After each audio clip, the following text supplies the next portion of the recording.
आदित्यप्रथमं नाम द्वितीयं तु दिवाकरः तृतीयं भास्करः प्रोक्तं चतुर्थं तु प्रभाकरः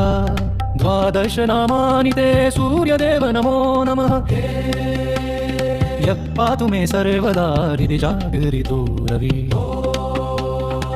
पंचमं तु सहस्रांशु षष्ठं चैव त्रिलोचनः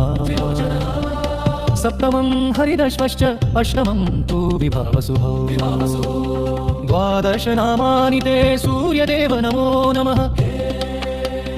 रोगशोकापनुदन भक्तिदीपक उद्यते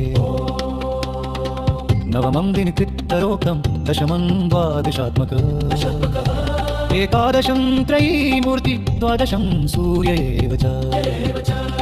12 नामानि ते सर्वपापप्रणाशकर भक्तानां मनसि स्थिरं भास्वन् भूयात् दिवाकरः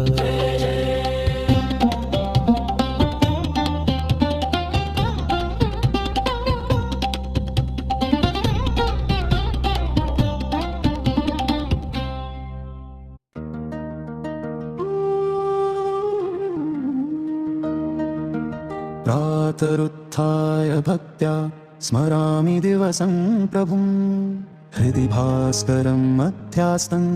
अन्धकारप्रणाशनं 12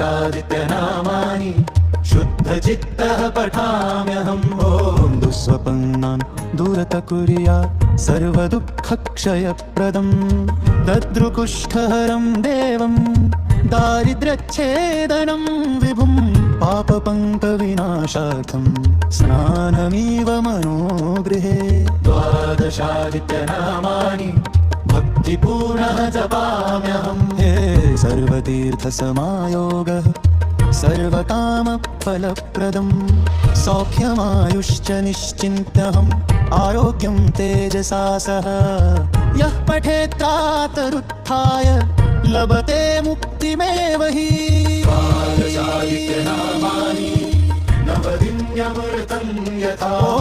भास्करं हृदये ध्यायन् कारयत्येव साधकम्